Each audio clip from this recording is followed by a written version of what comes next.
everyone, welcome to BB Twin Talks. This is Tamil Big Boss season 9, day 76. 76 days ஆயிடுச்சு. Actually அவ்வளவுதான் 100ன்றப்ப இன்னும் hardly like ஒரு 25 days தான். Like ஒரு 4 weeks கூட முழுசா இல்ல. ஆனா நிஜமாலுமே இந்த சீசன் 9 வந்து இவ்வளோ நாள் ஆயிடுச்சு. ஆனா பெருசா ஒண்ணுமே நடக்காத மாதிரி இருக்கு.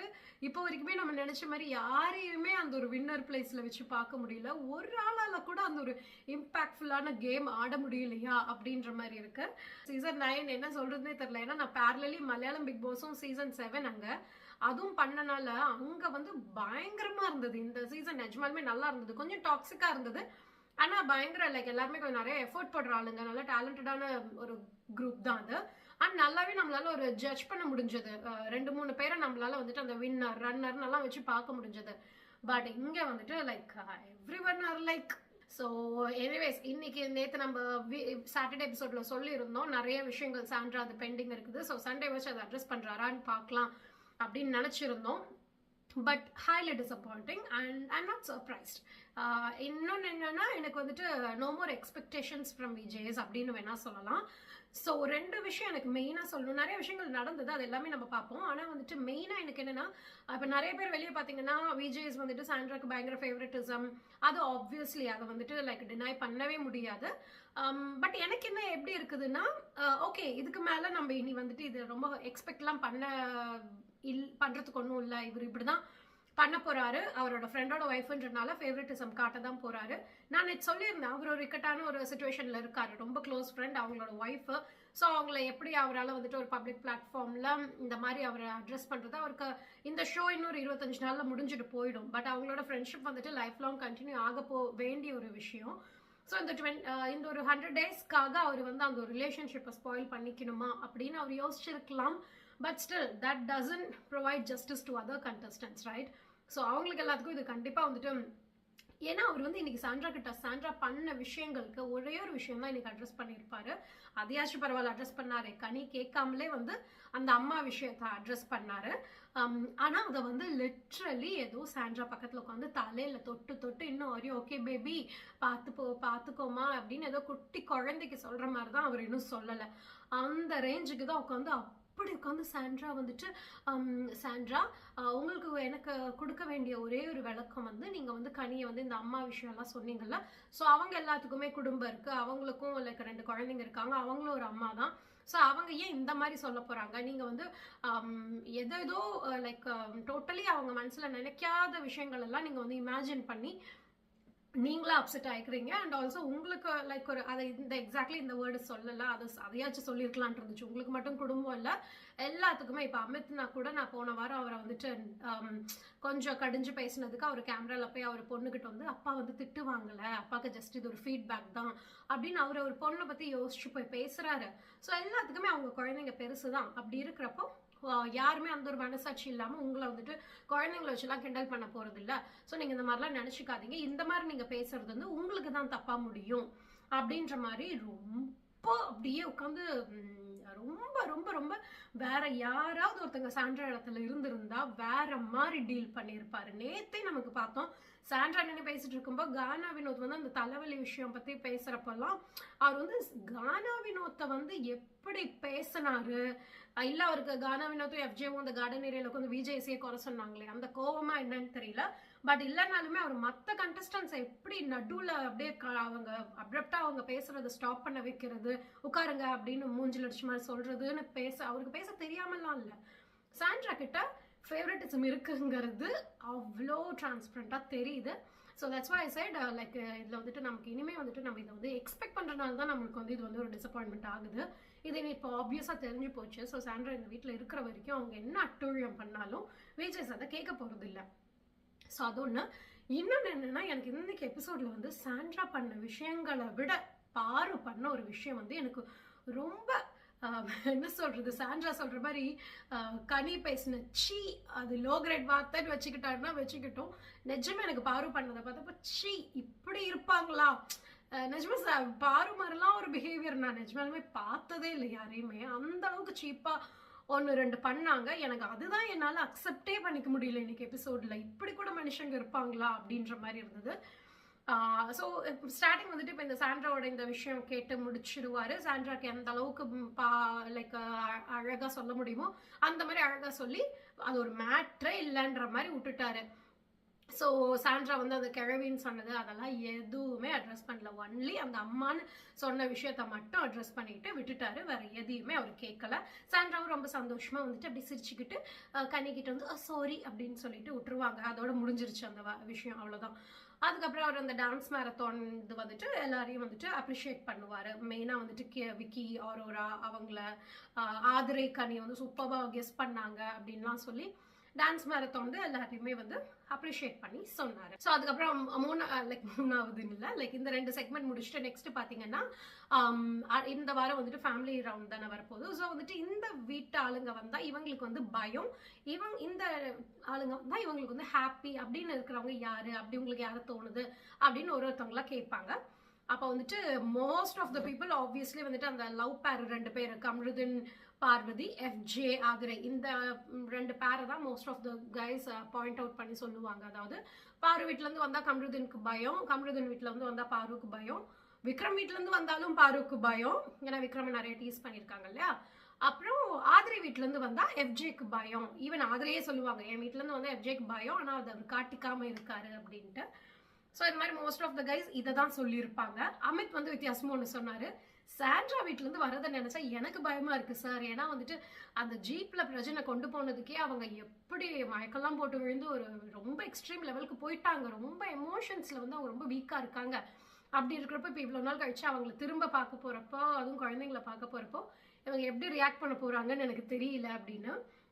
அப்ப திவ்யா சொன்ன ஒரு விஷயம் எனக்கு ரொம்ப பிடிச்சிருந்தது. சாண்ட்ராவை வந்து அந்த ஒரு விஷயத்துல என்னதான் சொன்னாலும் she is a good mom. Like யாருமே லைக் குட் மாம் இல்லை அப்படி சொல்லல, பட் ஷீ இஸ் லைக் ரொம்ப அந்த குழந்தைங்க விஷயத்த ஒன்னொன்னும் இப்படி பார்த்து பார்த்து பார்த்து பார்த்து திவ்யா சொல்லுவாங்க. இவங்களுக்கு டெய்லி கிடைக்கிற ஃப்ரூட்ஸ், சாக்லேட், ஸ்வீட்ஸ் எல்லாம் இருக்கும் இல்லையா, அதை எதையுமே சாண்ட்ரா பங்கு வந்து எதுவுமே அவங்க சாப்பிட்டுக்காம எல்லாமே வந்து கட்டில் கடையில இவங்க ரெண்டு குழந்தைங்க இல்லையா, ட்வின்ஸ். ஸோ அதனால அவங்களுக்கு தேவை ஒரு ஆள்னா கூட கொஞ்சம் எடுத்து இவங்க சாப்பிட்டுருக்கலாம், 2 ஆளுன்றப்ப பத்தாதுன்றனால இவங்க எதையுமே சாப்பிடாம கட்டில் கடையில எல்லாத்தையும் சேவ் பண்ணிட்டு வராங்க. என் குழந்தைங்க ஃபேமிலி ரவுண்டு வரப்போ அவங்களுக்கு கொடுத்து விடணும் அப்படின்னு சொல்லிட்டு. அது எனக்கு வந்துட்டு ரொம்ப வந்துட்டு பரவாயில்ல, சாண்ட்ரா ரொம்ப இதாக தான் இருக்காங்க அப்படின்ற மாதிரி ஃபீல் ஆச்சு. ஸோ அந்த விஷயங்கள்லாம் சொல்லுவாங்க. அதுக்கப்புறம் பார்த்தீங்கன்னா எடுத்ததுமே வந்துட்டு இன்னைக்கு வந்து எபிசோட் ஸ்டார்ட் ஆன ஹாஃப்லேயே வந்துட்டு எலிமினேஷன் டாபிக் வந்துடும். ஸோ ஆக்சுவலி வந்துட்டு விஜேஸ் வந்து அந்த எலிமினேஷன் அப்போ வந்துட்டு இந்த சேவ் பண்ணுற விதம் இருக்கு இல்லையா, அது வந்து எனக்கு எப்பயுமே ரொம்ப போரிங்காக தான் ஃபீல் ஆயிருக்கு. ஏன்னா கமல் சார் சொல்கிறப்ப அது ஒரு மாதிரி யாராக இருக்கும், யாரை சேவ் பண்ண போகிறாங்க, இல்லை இப்போ ஒருத்தவங்களை எந்த சின்ன பேச வைக்கிறாருன்னா கூட அவங்களை இப்போ சேவ்னு சொல்றதுக்காக தான் அவங்களை எந்திரிச்சு நிற்க வச்சாருன்னு நமக்கு தெரியாது. ஏன்னா வேற ஏதாவது ஒரு விஷயத்த கொண்டு வந்து பேசி அப்புறம் நம்ம எக்ஸ்பெக்ட் பண்ணாத டைம்ல அவங்க சேவ்டு அப்படின்னு சொல்லி முடிப்பாரு. ஸோ ரொம்ப ஒரு மாதிரி அன்எக்ஸ்பெக்டடா இருக்கும் அந்த சேவிங் சொல்ற ஆர்டரே. பட் விஜேஸ் வந்துட்டு அதுல ஒரு கிரியேட்டிவிட்டி இல்லை, அது அவருக்கு அது ஒரு நல்ல ஒரு மாதிரி இன்ட்ரெஸ்டிங்கா சொல்ல தெரியலையோ அப்படின்னு எனக்கு எப்பயுமே, இன்னைக்குன்னு இல்லை எப்பயுமே தோணியிருக்கு. ஏன்னா அவர் எப்பயுமே வந்துட்டு அந்த எல்லாரும் உட்காருங்க எலிமினேட் ஆனவங்கலாம் அப்படின்னு சொல்லி எடுத்ததுமே வந்துட்டு Amit, Kamrudeen, you are saved, Ghani, Sandra, you are saved, சும்மா நேமை கால் பண்ணி யூ ஆர் சேவ்டு அப்படின்னு சொல்லி முடிச்சிடுவாரு. ஸோ செம்ம மொக்கையா இருக்கும். இல்லைன்னா அது முடிச்சுட்டு அடுத்து ஆரோரா, இன்னைக்கு உங்க ட்ரெஸ் ரொம்ப நல்லா இருக்கு, யூ ஆர் சேவ்டு. ஸோ அப்ரப்டா ஓகே அடுத்து இவங்களை சேவ் தான் சொல்ல போறாரு அப்படின்னு நமக்கு தெரியும். அது ஒரு மாதிரி கொஞ்சம் அவர் இன்ட்ரெஸ்டிங்கா பண்ணா நல்லா இருக்கும் அப்படின்ற மாதிரி இருக்குது. சும்மா அட்டனன்ஸ் எடுக்கிற மாதிரி பேரை கால் பண்ணி தள்ளி உட்காருங்க அப்படின்ற மாதிரி தான் இருக்குது எப்பயுமே விஜேஸ். ஸோ ஃபைனலி பார்த்தீங்கன்னா எஃப்ஜே தான் எலிமினேட் ஆவார். ஸோ அதை வந்துட்டு எஃப்ஜே, ஆதிரை, திவ்யா, பார்வதி இவங்க எல்லாரும் உட்காந்துட்டு இருக்கிறப்ப தான் இதில் யார் போவாங்கன்னு நினைக்கிறீங்கன்றப்போ 2 பேர் வந்து திவ்யா பேரெல்லாம் சொல்லுவாங்க. ஸோ எனிவேஸ் ஃபைனலி வந்து வியானாவை காவு வாங்கின எஃப்ஜே, ஆதிரையை காவு வாங்கின எஃப்ஜே, ஃபைனலி எஃப்ஜே எவிக்ட் ஆயிட்டாரு. ஸோ ஆதிரை வந்து ரொம்ப ஷாக் ஆவாங்க. ஸோ இன்னைக்கு வந்து ஒரு அழகான விஷயம் எஃப்ஜே பண்ணாரு. அவர் வந்து ரொம்ப லைக் ரெடியாக ஒரு சாங் வந்து ரெடி பண்ணி வச்சிருந்திருக்காரு. என்னைக்குனாலும் நம்ம ஒரு நாள் எவிக்ட் ஆகும், அன்னைக்கு இதை பண்ணணுங்கிறதுக்காக ஒரு பீட் பாக்ஸிங்கோட ஒரு சூப்பர்பான ஒரு ரேப் ஒரு சாங் ரெடி பண்ணி வச்சுட்டு ஓகே லைக் ரொம்ப லைக் கனி, சபரி அவங்கெல்லாம் ஏன்னா ரொம்ப க்ளோஸ்டாக தானே இருந்தாங்க, அவங்களாம் ரொம்ப அப்செட் ஆயிடுவாங்க. இவர் வந்துட்டு உடனே போயிட்டு இதெல்லாம் எக்ஸ்பெக்ட் பண்ணது தான், வாங்க நான் கிளம்புறப்ப ஒன்று பண்ணணும்னு வச்சிருந்தேன்னு சொல்லி சூப்பர்பானனால பண்ணாரு. He's a talented guy. Actually எனக்கு வந்துட்டு லான்ச் எபிசோட்க்கு நான் சொன்ன ரிவ்யூ தான் எனக்கு ஞாபகம் இருந்துச்சு. நான் ஒரு கண்டஸ்டன்ஸும் அன்னைக்கு வந்தப்போ ஃபர்ஸ்ட் இம்ப்ரெஷன் எனக்கு எப்படி இருக்குது அப்படின்ற மாதிரி நான் சொன்னதில்ல. இருக்கிற 16லயே நான் எனக்கு ரொம்ப ஃபேவரட், அந்த ஃபர்ஸ்ட் இம்ப்ரெஷன் எனக்கு ரொம்ப பிடிச்சதுன்னு நான் சொன்னது எஃப்ஜேவை தான். ரொம்ப வைபு சூப்பர், பயங்கர ஒரு அந்த ஒரு ஜாலியான ஒரு வைப், நல்லா சூப்பராக இந்த பையன் இருக்கான், செம்ம டேலண்டடாக இருக்கான். ஸோ இந்த பையன் சூப்பராக கண்டிப்பாக ரொம்ப நாள் வருவான் அப்படின்ற மாதிரி நான் சொல்லியிருந்தேன். ஸோ நல்லா தான் விளையாண்டாரு. லைக் இந்த பொண்ணுங்க விஷயம் ஆதிரை வியானாவை தவிர மற்ற விஷயங்கள்லாம் கொஞ்சம் கோவப்பட்டாலும் ஓகே, இருந்தாலும் கொஞ்சம் துஷாரை கம்பேர் பண்ணுறப்போ எவ்வளவோ பெட்டராக தான் விளையாண்டாரு. ஏன்னா நான் துஷாரையும் ஃபேவரட்னு சொல்லியிருந்தேன் லான்ச் இதில். ஸோ இன்னைக்கு வந்துட்டு எஃப்ஜே வந்துட்டு அந்த லிவிங் ஏரியாவில் போய் நின்றுட்டு லைக் அங்கே நின்று லிட்ரலி முட்டி போட்டு, ஆதிரை உன்னை வந்துட்டு நான் வந்து எனக்கு உன்னை ரொம்ப பிடிக்கும், வெளியே போனாலும் நான் எந்த இங்கே இருக்கிற ரிலேஷன்ஸை கண்டினியூ பண்ணுவேனோ இல்லையோன்னு தெரியல, உன்கிட்ட நான் கண்டிப்பாக வந்து நான் உன்னை ரீச் அவுட் பண்ணி பேசுவேன், எனக்கு உன்னை ரொம்ப பிடிக்கும், உன்னை நான் என்றைக்குமே கேமுக்காக நான் யூஸ் பண்ணதில்லை, நீ திரும்ப வந்தப்போ கூட எனக்கு இதெல்லாம் சொல்லணும்னு இருந்தது, ஆனால் ரொம்ப இதெல்லாம் சொன்னால் திரும்பி உன் கேம் அஃபெக்ட் ஆகுமோன்னு தான் நான் இன்னைக்கு சொல்கிறேன் அப்படின்ற மாதிரி. எனக்கு இன்னும் நிறைய விஷயங்கள் சொல்லணும்னு இருக்கு, ஆனால் இது சொன்னாலும் நான் போனதுக்கப்புறம் உன் கேம் அஃபெக்ட் ஆகுமோன்னு தான் நான் இப்போ சொல்லலை. பட் நான் உன் கேமுக்காக நான் உன்னை யூஸ் பண்ணலை, நான் மன்னிச்சிடு, நான் பண்ண நிறைய விஷயங்களும் உன்னை ஹர்ட் பண்ணியிருக்குன்னு சொல்லி முட்டி போட்டு மன்னிப்பு கேட்டுருவாரு. Literally like justice served for Aadhirai. Return எதுக்கு அவங்களுக்கு கம்பேக் கொடுத்தாங்களோ அதுக்கான நியாயம் நிஜமா அவங்களுக்கு கிடைச்சிருந்தது. அது எஃப்ஜே பண்ணதும் நல்லா இருந்தது. அவர் வந்துட்டு கடைசியாக ஒன்று ஒரு வாட்டி ஹக் பண்ணிக்கிறேன்னு போய் ஹக் பண்ணுவார். Aathirai will be like crying. So இந்த மாதிரி முடியும். எஃப்ஜே பண்ணது அழகாக இருந்தது. ஆதிரைக்கு ஓகே வந்த வேலை முடிஞ்சது அப்படின்ற மாதிரி இருந்தது, நல்லா இருந்தது பார்க்க. ஸோ எஃப்ஜேவோட எவிக்ஷன் அப்படி ஆகுது. அதுக்கப்புறம் ஸ்டேஜில் போனதுக்கப்புறம் அவரோட பயண வீடியோலாம் பார்க்குறப்ப நல்லா இருந்துச்சு. ஏன்னா நிறைய செக்மெண்ட்ஸ் காட்டினாங்க படம் மாதிரி. அப்போ ஒரு செகண்ட் நான் சொல்லியிருந்தேன் உங்ககிட்ட, ரம்யா வியானாக்கெல்லாம் என்னது ஒன்றுமே இல்லை, ஏதோ இப்படின்னு முடிஞ்சிருச்சு, ஸோ என்ன ஒன்றுமே அவங்க பண்ணலையா அப்படின்ற மாதிரி இருந்துச்சு. ஆனால் எடிட்டர் வந்து எஃப்ஜேக்கு நல்லா ஒரு எஃபர்ட் போட்டிருக்காரு. பிக் பாஸுமே இந்த எஃப்ஜேக்கு வந்துட்டு பயங்கரமாக yo my boy I love you அப்படி இப்படின்னு சொல்லி ரொம்ப நேரம் பேசினாரு. ஸோ ஒரு ஃபேவரட் கிட் அப்படிங்கிறது நல்லாவே தெரிஞ்சது. இன்னொன்று வந்துட்டு சுபிக்ஷா வந்துட்டு ஒரு சூப்பர் பாயிண்ட் எஃப்ஜேக்கு சொல்லியிருப்பாங்க. எஃப்ஜே வந்து எனக்கு இதை விட வேறு எதுவுமே வேண்டாம், என்ன ரொம்ப சந்தோஷமாக போகிறேன் இந்த வார்த்தையை கேட்டுட்டு அப்படின்னே சொல்லுவார். சுபிக்ஷா சொல்லுவாங்க, நீயும் பிரவீன் அண்ணாவும் எனக்கு எப்பயுமே குரு, நான் எப்போ வந்து கேட்டாலும் எனக்கு பீட் பாக்ஸிங் கற்றுக் கொடுத்துருக்கீங்க, ஸோ அதுக்கு எப்பயுமே நீ எனக்கு குரு தான் அப்படின்னு. ஸோ அந்த குருன்னு அந்த ஒரு பிளேஸ் கொடுத்தனால he will be like very happy. So அப்புறம் இவர் போனதுக்கு அப்புறமா அடுத்த ஒரு கொஸ்டினா ஸோ விஜய் திரும்ப வருவார். ஏன்னா இப்போ வரைக்கும் 1 hourல ½ hour தான் முடிஞ்சிருக்கு. ஸோ இன்னும் ½ hour என்னடா பண்ண போறாங்கன்னு நம்ம நினைச்சிட்டு இருக்கிறப்போ விஜய்ஸ் வந்துட்டு அடுத்த ஒரு கேள்வி கேட்கிறாரு. இப்போ இருக்கிற இந்த ஆளுங்கள்ல யாருக்கு வந்துட்டு இவங்களோட டைம் இந்த வீட்டில் முடிஞ்சிருச்சு, இதுக்கு மேலே இவங்க இருந்து பண்றதுக்கு ஒன்றும் இல்லை, அவங்களால பண்ணவும் முடியாது அப்படின்ற மாதிரி நீங்க நினைக்கிறவங்க யாரு அப்படின்னு கேட்டப்போ கம்ருதன் வந்து இப்பெல்லாம் ஆக்சுவலி கம்ருதன் கொஞ்சம் நல்லா பேசுறாரு, நல்ல பாயிண்ட்ஸ் ஆரோரா மாதிரி கொஞ்சம் நல்லா அவரோட பாயிண்ட்ஸ் எல்லாம் ஏதோ பேசணும்னு பேசாம சில பேர் வந்து பேசுறப்ப ரொம்ப சென்சிபிளா இருக்கும், இல்லைன்னா நம்ம யோசிக்காத விஷயம் கூட யோசிச்சிருப்பாங்க. ஸோ அந்த மாதிரி கம்ருதன் வந்து சொல்லுவாரு, ஆதிரை வந்து ஒரு விஷயத்துக்காக உள்ள வந்தாங்க, எஃப்ஜேவோட அவங்களுக்கு வெளியே தப்பா போச்சு, அதை கிளாரிஃபை பண்ணணும்னு. அது இப்போ எஃப்ஜே போனப்ப அவனே அழுது சாரி கேட்டு போயிட்டான். ஸோ அதனால எனக்கு தெரிஞ்சு ஆதிரை வந்த வேலை முடிஞ்சிருச்சு, அதனால ஆதிரைக்கு ஜஸ்டிஸ் சர்வ்டு, அதனால அவங்களுக்கு இனிப்போ இங்க டைம் ஓவர் அப்படின்பாங்க. அதுக்கப்புறம் அவர் வந்துட்டு திவ்யாவுக்கு இங்க டைம் ஓவர், ஏன்னா அவங்க வந்து வந்ததுலேருந்தே நிறைய விஷயங்கள் பாருவும் இதை சொல்லுவாங்க, நிறைய பண்றாங்க, அதுக்கு நம்ம சொல்ற அந்த கிரிட்டிசிசம் நம்ம இந்த மாதிரி பண்றீங்க இதை மாத்திக்கோங்க அப்படின்னு சொன்னா மாத்திக்கவே மாட்டேங்கிறாங்க, அவங்கள திருத்திக்கவே மாட்டேங்கிறாங்க. ஸோ அதனால இனியும் அவங்க இங்க இருந்து மாத்திக்க போறது இல்லை, ஸோ ஷி கேன் கோ அப்படின்ற மாதிரி சொல்லுவாங்க. அதுக்கப்புறம் வந்துட்டு Sandra and Aathirai Aathirai and Vikram இவங்க 2 பேரும் சாண்ட்ராவை சொல்லுவாங்க. ஸோ 2 பேரோட பாயிண்ட்ஸுமே நல்லா இருந்தது. ஆதிரை வந்துட்டு பிரஜன் போனதுல இருந்தே அவங்க கேம் ஓவர், அவங்க வந்துட்டு அவங்களே சொன்னாங்க பிரஜனுக்காக தான் நான் உள்ள வந்தேன் அப்படின்னு. ஸோ பிரஜன் போனதுல இருந்தே அவங்க ரொம்ப ஒரு மாதிரி வீக் ஆயிட்டு பெருசா கேம்ல எதுவும் ஃபோக்கஸ் இல்லை அப்படின்பாங்க. விக்கி வந்துட்டு நம்ம யோசிக்கிற பாயிண்ட் அப்படியே சொன்னாரு. இப்போ வந்து சாண்ட்ரா வந்து டோட்டலி அது ஒரு எமோஷன்ஸ்ல என்னென்னமோ ஜட்ஜ்மெண்ட் பண்ணி ரொம்ப ஒரு மாதிரி ஜட்ஜ்மெண்டெல்லாம் ஒரு கேம் ஆடிட்டு இருக்காங்க. இனிமே இவங்க உள்ள இருந்து இதே மாதிரி ஜட்ஜ்மெண்ட் எல்லாம் இந்த கேமை கண்டினியூ பண்ணா அது அவங்களுக்கு நல்லது இல்லை, அதனால இவங்க வெளியே போறது தான் நல்லது அப்படின்னு சொல்லி சூப்பர்பான ஒரு பாயிண்ட் நம்ம நினைச்சதையே சொல்லுவார். ஏன்னா உள்ள இருந்தா சாண்ட்ராக்கு டெய்லி பேட் நேம் இன்க்ரீஸ் ஆயிட்டு தான் வருது. ஸோ அதை விக்கி சொல்லுவாரு. ஸோ டோட்டலி பார்த்தா இத்தனை பேர் இருக்கீங்க, ஸோ அதனால அப்படின்னு சொல்லிட்டு இன்னொரு எவிக்ஷன் கார்டு எடுத்ததும் வீடே செம்ம ஷாக்கு. ஆதிரைலாம் ஷாக், ஆதிரை வந்து எக்ஸ்பெக்ட் பண்ணல, பட் ஆதிரை தான் செகண்ட் எவிக்ஷன், டபுள் எவிக்ஷன் இந்த வாரம். ஆதிரை பேரை காட்டினதும் ஆதிரைக்கு வந்துட்டு பயங்கர டிசப்பாயின்மெண்ட். ஆதிரையோட ஃபர்ஸ்ட் எவிக்ஷனும் சரி செகண்ட் எவிக்ஷனும் பாவம் அந்த பொண்ணு வந்துட்டு நிறைய பண்ணணும்னு 2 டைமே நினைச்சிருந்திருக்காங்க. ஏன்னா சில மற்றவங்கலாம் வந்துட்டு எவிக்ஷன் சொல்றப்ப within a fraction of second they will be like okay, அந்த மைண்ட் ப்ரிப்பேர் பண்ணியிருப்பாங்க, ஓகே நான் போறேன் அப்படின்ற மாதிரி ரெடி ஆயிடுவாங்க. ஆனா ஆதிரைக்கு வந்துட்டு அதை அக்செப்டே பண்ணிக்க முடியல. நான் இன்னும் உள்ள இருக்கணும், எனக்கு இன்னும் பண்ண வேண்டியது நிறைய இருக்கு அப்படின்ற அந்த ஒரு இது இருக்குது. மற்றவங்களுக்கு அது இல்லை அப்படின்னு இல்லை, சில பேருக்கு ரொம்ப நம்ம நிறைய பண்ணணும் அப்படின்னு இருக்கிறப்போ அந்த ஒரு தோல்வியை வந்து அக்செப்ட் பண்ணிக்கிறது வந்துட்டு கண்டிப்பாக ரொம்ப ஒரு மாதிரி கஷ்டமாக இருக்கும். ஸோ அப்போ ஆதிரையால முடியலை, அவங்க அழுவாங்க, அப்புறம் உட்காந்து புலம்புவாங்க, நான் நல்லா விளையாண்டேனே, நான் வந்துட்டு எனக்கு உண்மையாக இருந்தேன், நான் டாஸ்க்லாம் அவ்வளோ விளையாண்டேனே அப்படின்னு உள்ளேயும் புலம்புவாங்க. வெளியே வந்து ஸ்டேஜ்லேயும் மக்களுக்கு என்னதான் வேணும்னு எனக்கு தெரியலன்னு மக்கள்கிட்டயே கேட்பாங்க, உங்களுக்கு என்னதாங்க வேணும், நான் இதுக்கு மேலே என்னதாங்க பண்ணணும் அப்படின்ற மாதிரியெல்லாம் ரொம்ப she'll be like disappointed. Main highlight என்னன்னா இப்போ வந்து ஆதிரை தான் வந்து அந்த ஃபேமிலி கார்டை சூஸ் பண்ணியிருந்தாங்க. ஆதிரையோட அம்மா தான் இங்கே வந்து இருக்கிற மாதிரி இருந்தது. ஆதிரையும் எனக்கு இங்கே வந்து என் ரிலேட்டிவ்ஸ் முன்னாடி ப்ரூவ் பண்ணணும்னு சொல்லியிருப்பாங்க. பட் இப்போ இவங்க போகிறனால ஆதிரை வந்து இப்போ அந்த கார்டை வந்து வேற யாருக்கா பாஸ் பண்ணணும். ஸோ பிக் பாஸ் என்ன சொல்லிடுவார், இவங்க எல்லாம் என்ன நினச்சிடுவாங்க, உள்ள கம்ருதனும் பார்வதியும். அப்போ தான் இதுதான் நான் ஆரம்பத்தில் சொன்னது, பார்வதி இன்னைக்கு அவ்வளோ சீப்பான ஒரு விஷயம் பண்ணாங்க. அதில் வந்து எனக்கு சாண்ட்ராவோட விஷயத்த கூட சரி இதை தள்ளி வைடா, இதை பார்க்கலாம் அப்படின்ற மாதிரி ஆனது. ரொம்ப ஏன்னா ஆதிரை பேரை சொன்னதும் சாண்ட்ரா பார்வதியோட ரியாக்ஷன் பார்க்கணும். திவாகர் பேரை சொன்னப்ப எப்படி ரியாக்ட் பண்ணாங்க, she'll be like very happy, சிரிப்பாங்க. இன்னைக்கு வந்து லிட்டரலி எனக்கு வந்து அப்படிதான் பட்டுச்சு, எஸ் அப்படின்பாங்க. She'll be like very happy, அவ்வளோ இதாக ரியாக்ட் பண்ணுவாங்க ஆதிரை பேர் சொன்னதும். அதுக்கு ஏன்னா அவங்களுக்கு புரிஞ்சிருச்சு, she is like very clever. இப்போ அந்த கார்டு வேற ஒரு ஆளுக்கு போகுதுங்கிறது அவங்களுக்கு தெரியும். ஆனால் ஷீ டிடன்ட் எக்ஸ்பெக்ட் அது வந்து அவங்களுக்கு ஆதிரை கொடுப்பாங்கன்னு அவங்க சுத்தமாக எதிர்பார்க்கல. ஷீ இஸ் லைக் அதுக்கப்புறம் இவங்க எல்லாம் வெளியே போய் நிற்கிறதுக்கு முன்னாடி கம்ருதன் பார்வதி இவங்கெல்லாம் பேசிட்டு இருப்பாங்க.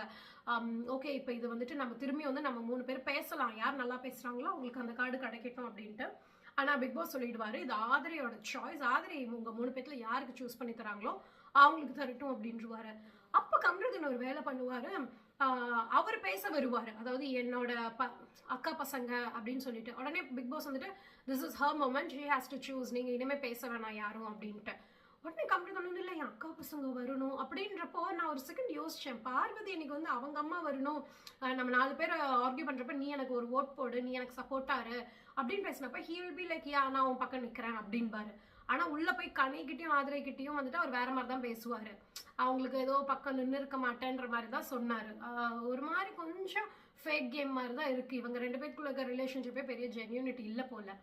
அன்னைக்கு அவ்வளோ லெத்தாஜிக்கா ஓகே எனக்கு இந்த ஆப்பர்ச்சுனிட்டி கிடைக்கலனாலும் பரவாயில்ல, பாருக்கு கிடைக்கட்டும்னு இருந்தவர் இன்னைக்கு வந்துட்டு அவ்வளோ முந்திக்கிட்டு எனக்கு அது வேணும், அக்கா பசங்க வரணும்லாம் பேசினப்ப எனக்கு வாட் அப்படின்ற மாதிரி இருந்தது. ஸோ டோட்டலி அன்எக்ஸ்பெக்டடாக நான் வந்து ஆதிரை மேபி கனிக்கு கொடுப்பாங்கன்னு நினச்சேன். டக்குன்னு அவங்க வந்து ஆதிரை பார்க்கல இல்லையா, பாரு வந்துட்டு அவங்க பேரை சொன்னப்போ சிரிச்சது அதெல்லாம். பாருன்னு சொன்னதும் பாரு அப்படியே பிரேக் டவுன் ஆகி அழுது அப்படியே காலில் விழுந்து கட்டி பிடிச்சி ஐ ஓ யூ ஃபார் லைஃப் டைம், நான் உன்னை ஜென்மத்துக்கும் மறக்க மாட்டேன், நீ பண்ணது ஒரு மிகப்பெரிய விஷயம் அப்படி இப்படின்பாங்க. எனக்கு என்ன நான் ஒரு இதில் நான் பார்த்தேன், பார்வதிக்கு பிச்சை போட்ட ஆதிரைன்னு. லிட்ரலி இப்படி பேச மாட்டேன் நான், ஆனால் எனக்கு இந்த விஷயம் சுத்தமாக அக்செப்டே பண்ணிக்க முடியலங்க. நிஜமாலுமே ஆதிரை பிச்சை போட்ட மாதிரி தான். ஆதிரை பார்க்கல பாரு சிரிச்சதெல்லாம். ஸோ இது வந்துட்டு கண்டிப்பாக கொஞ்சமாச்சும் அந்த ஒரு கில்ட்டினஸ் இருந்தா, ஆனால் அப்படி இருக்கிற மாதிரி தெரியல. ஏன்னா அதை வாங்கிட்டு ஆதிரை வெளியே போனதும் அடுத்த செகண்ட் எங்கள் கம்ருதன் கிட்ட சொல்லிட்டு இருக்காங்க, எனக்கு தெரியும்டா, உடனே ஆதிரைக்கு சப்போர்ட். ஆதிரை வந்து என்னதான் வெளியே ரூடாக பேசுகிற மாதிரி இருந்தாலும் அவளுக்கு அவ்வளோ ஒரு நல்ல மனசு இருக்கு, இந்த ஆரோ மாதிரி இல்லை அப்படின்னு அங்கேயும் அரோரா மேலே இருக்கிற அந்த வெறுப்பை காட்டிக்கிட்டு இருந்தாங்க. So she is like so cheap, என்னால் அக்செப்டே பண்ணிக்க முடியல. ஒருத்தங்க எவிக்ஷனை சொல்கிறப்ப அவ்வளோ சந்தோஷப்பட்டுட்டு அவங்க கிட்டேருந்து ஒரு ஃபேவர் கிடச்சி அதில் அவங்க இருக்கிறதெல்லாம் அவங்களுக்கு அதனால் அது மேலே அந்த ஒரு கில்ட்டியெல்லாம் இல்லைங்க. கண்டிப்பாக இன்டர்வியூவர்ஸ் யாரா என் வீடியோ பார்க்குறீங்கன்னா, பை சான்ஸ் உங்கள் கண்ணில் என் வீடியோ பட்டுச்சுன்னா மை ஹம்பிள் ரெக்வஸ்ட், அவங்களை இந்த 2 கேள்வி திவாகரை சிரிக்கட்டும் சிரிக்காமல் போட்டோம் அதெல்லாம் எனக்கு ஒன்றும் இல்லை, பட் ஆதிரையோட விஷயம் கண்டிப்பாக கேட்கணும், ஏன் இவ்வளோ அசிங்கமாக பிஹேவ் பண்ணீங்க அப்படின்ட்டு. ஸோ இன்னொன்று ரொம்ப அழகான விஷயம் என்னன்னா, விக்ரம் சுபின்னு வீடே உடஞ்சி அழும் ஆதிரை போகிறப்போ. ஏன்னா எல்லாருக்கும் வந்துட்டு ஆதிரையோட அந்த அம்மா வரதுங்கிறது ஆதிரைக்கு எவ்வளோ இம்பார்ட்டன்ட் அப்படிங்கிறது தெரிஞ்சிருந்தது. ஸோ இப்போ அவங்க போகிறாங்கன்னா அதுக்கு அந்த ஆப்பர்ச்சுனிட்டி அவங்களுக்கு போச்சே அப்படின்னு நினச்சி ஃபுல் வீடே அவங்களுக்காக அழறது எனக்கு வந்து ரொம்ப ஒரு மாதிரி நைஸ் அப்படின்ற மாதிரி இருந்தது. எனக்கு தெரிஞ்சு பிரவீனுக்கு அப்புறம் ஆதிரைக்கு தான் இத்தனை பேர் அழறாங்கன்னு நினைக்கிறேன். விக்ரம்லாம் ஒரு விஷயம் சொல்லி அழுவாரு, அந்த பொண்ணை வந்து அந்த கோர்ட் டாஸ்க்ல அந்த பொண்ணோட அவ்வளோ பெரிய வாய்ப்பை நான் FJ கேஸ்ல இது பண்ணிட்டேன், அதுக்கு நான் கேஸ் முடிஞ்சு அந்த பொண்ணுகிட்ட போயிட்டு சிம்பிளா சாரிம்மா அப்படின்றேன். உடனே அந்த பொண்ணு என்கிட்ட சிரிச்சு, விடுங்க விக்ரம் பரவாயில்ல அப்படின்னு இப்படின்னு என்ன மன்னிச்சிருச்சு. இந்த வீட்டுல இஷ்டத்துக்கும் நம்மள வந்து கேரக்டர் அசாசினேட் பண்ணிட்டு இருக்கிற இடத்துல அவன் நினைச்சா அங்க என்ன வேணா பேசியிருக்கலாம், ஆனா என்ன உடனே மன்னிச்சுட்டா. அந்த மாதிரி பொண்ணுங்க பாவம், அவளுக்கு இந்த ஒரு ஆப்பர்ச்சுனிட்டி போயிடுச்சு, அவ எவ்வளவு ஆசைப்பட்டான்னு. வீடே கானா வினோத் கம்ருதன் கூட ஒரு மாதிரி டல்லாவாரு, ஆனா வீடே ரொம்ப கஷ்டப்படுவாங்க. Okay, one good thing big boss என்ன பண்ணாங்கன்னா, ஸ்டேஜில் வந்ததுக்கப்புறம் ஸ்டேஜில் சர்ப்ரைஸாக ஆதிரோட அம்மாவை அமைச்சு ஸ்டேஜில் நிற்க வச்சு பேச வைப்பாங்க. பட் அப்பயும் ஷீ இஸ் லைக் நாட், அதாவது என்னென்னா 5 ஸ்டார் கிடைக்கலன்னா ஆசை சாக்லேட் கொடுக்குற மாதிரி தான். அது கிடச்சிச்சுன்னு உடனே சந்தோஷப்படுற குழந்தை இல்லை ஆதிரைக்கு வந்துட்டு போங்கடா அப்படின்ற மாதிரி தான் இமீடியட்லி ரியாக்ட் பண்ணிட்டாங்க. இதை உள்ளே தானே கூட்டிகிட்டு போகணுன்னு ஆசைப்பட்டேன், என்னை அப்படியே ஸ்டேஜில் மட்டும் அம்மாவை ஏற்றிட்டு அமிச்சிட்டிங்களே அப்படின்ட்டுலாம்.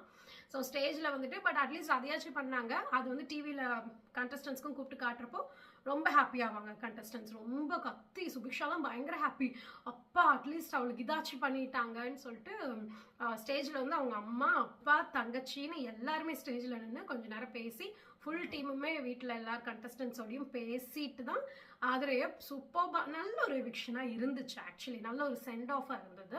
ஸோ வீடே இப்போ வந்து பயங்கர ஹாப்பி, ஆதிரைக்காக ஹாப்பி, ஆதிரைக்காக அழுதாங்க எவிக்ஷன்.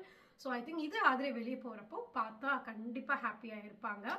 ஒரு விதத்தில் she is like disappointed, but இன்னொரு விதத்தில் அட்லீஸ்ட் ஓகே அவங்களுக்கு 2 விஷயம் நடந்தது, 3 விஷயம். 2வது கம்பேக் ஒன்று, 2வது வாட்டி பயண வீடியோ யாருக்குமே கிடைக்காத சான்ஸ், 3வது ஃபுல் இதுவுமே ஸ்டேஜுக்கு வந்தது ஃபுல் ஃபேமிலியுமே. ஸோ இன்னைக்கு இப்படி தான் இந்த எபிசோட் முடிஞ்சது. ஸோ இன்னைக்கு டபுள் எவிக்ஷனோட இந்த வாரம் முடிஞ்சிருக்குது. ஸோ இனி போக போக கொஞ்சம் இதாக தான், இனி டாஸ்க் தான் அதிகமாக இருக்கும். பட் பார்க்கலாம், இனி இப்போ நமக்கு இந்த வாரம் இருக்க ஃபுல் எக்ஸைட்மெண்ட் வந்துட்டு பாருவோட வீட்டிலேருந்து வரதும் சாண்ட்ராவோட வீட்டிலேருந்து வரது தான். என்னென்ன நடக்குதுன்னு நமக்கு வெயிட் பண்ணி பார்க்கலாம். Until then, see you guys tomorrow. Bye bye.